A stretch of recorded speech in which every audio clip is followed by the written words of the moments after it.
So now that January is over, let's talk about the 21 books I read in January. I have Maybe for the Summer by Aubrey Penn. Now, this was one of the books that I picked up in my book haul from Aubrey Penn, and I am so happy that I got into this one because it was so worth it. I loved everything about their story. So if you like something with some spice, you definitely want to see a little bit of like a workplace romance, and you don't mind a little bit of drama, this is one you're absolutely gonna want to add to your list. You will not be disappointed. I also read The Friendship Contract by Mia Henselman. Of course, this is a friends to lovers romance story, and I'm gonna keep it a buck. I normally do not care for friends to lovers stories, but I do think that this one was done really well. Of course, it does start off with a little bit of drama, but they end up realizing their feelings that they've kind of been suppressing and having for each other all along, and I think the story came together really well. Now, I spent a lot of time talking about how Desiree has had me in a chokehold. And of course, I have to talk about The Perfect Sister 2. I thoroughly enjoyed this series. If you didn't know, there's The Perfect Sister 1. There was the Brotherhood series, which there's like 3 smaller books, and then you wrap it up with The Perfect Sister 2. This is one of those like women have formed like this different society where black women are just superior and everybody else is inferior, and they don't allow men into their community. And it's like, what happens when a group of people who've only lived in that community kind of escape and experience a piece of the real world, and then everything starts to kind of crumble.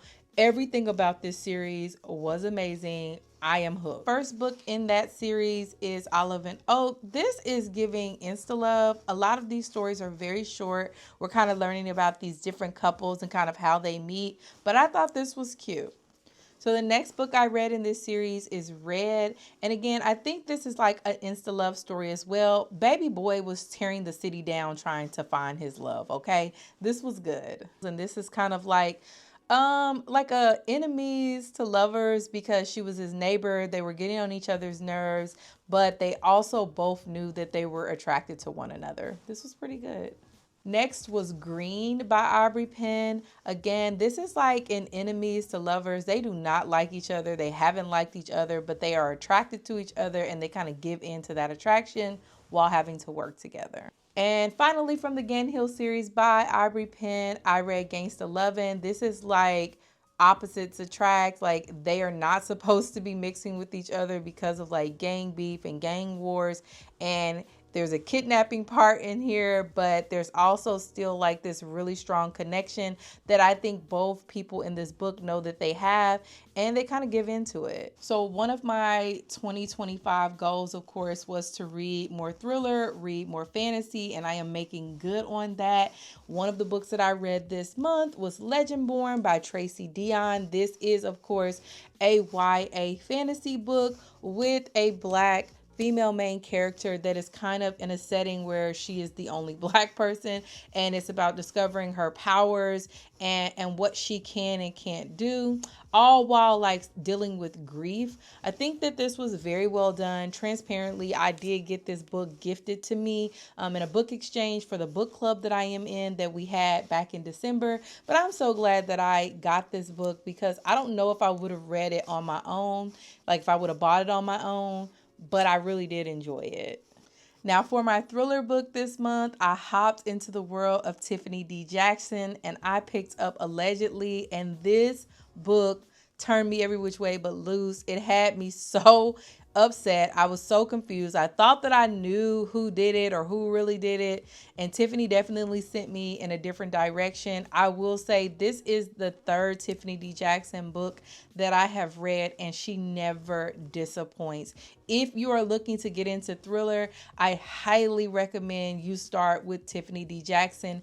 You will not be disappointed. This one was good. I also read A Wife for Sale by Aubrey Penn. This is a part of her La Fleur Mafia series, and this one was so good. This is kind of like a man who basically traded his wife to pay off his debts. All be knowing the man he traded his wife to wanted her all along. This book was great. So that is all for all of the physical books that I read this month. But let's talk about the audiobooks and some of the digital reads that I had in January. Starting with The Perfect Ruin by Shanora Williams. This is a thriller book, and this book had so many twists and turns. Like, just when I thought I had figured out exactly what was going to happen, it totally threw me for a loop. Again, if you're looking to get into a thriller book, this may be one you want to pick up. I did listen to this book for what it's worth, and the narration was pretty good. I also read 180 by Charity Shanae, and I absolutely love this. I'm kind of mad that it took me so long to read this book because I kept seeing it all over Book Talk, and I finally added it to my list, and I am so glad that I read it. It was great. One of my favorite books this month was Mega Man by Mel Dow. This book was so messy. It was so messy, okay? From the pastor, the pastor's wife, the congregation, the daughter. This book was messy, okay? So if you want a good little messy read, this is going to be one you absolutely need to pick up. I listened to Chemistry by Gray Huffington. I also have been seeing this one float around a lot, and I'm glad that I finally picked it up because it was much better than what I was anticipating. So it definitely gives you someone that is about that life. There is some secrets and some lies that are uncovered, and it's really about, falling in love. Like, he found his person, and it didn't matter what it was, he wasn't going to let her go. So 2 of my favorite books this month were by Casey Mills. I read Shadows and Whispers, and I also read Dawning and Resurgence. And I don't know what Casey was drinking when she wrote these books, but I need her to continue to drink because these books were so good. Like, the storytelling, the writing, I just loved everything about these books. So I'm going to say for January, these was probably 2 of my top 3 reads for the month. So in the world of my fairy tale retelling, I picked up Blue, White, and the Seven Henchmen by Rose Dior. I love a good fairy tale retelling, and this one was a retelling of Snow White and the Seven Dwarfs. Of course, there's an evil stepmother. There are several men. The question is she in a relationship with one or all of them?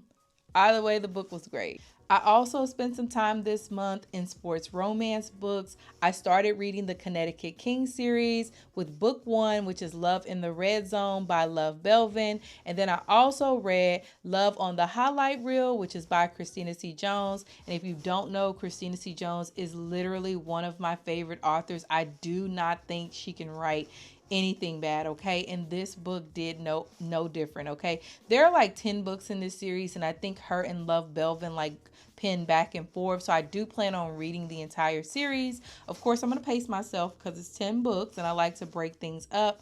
But overall, I did enjoy both of these books. And that pretty much wraps it up. I was pretty proud of myself this month, reading 21 books and them being in different genres and categories, from thriller to fantasy to romance, and then different categories under romance.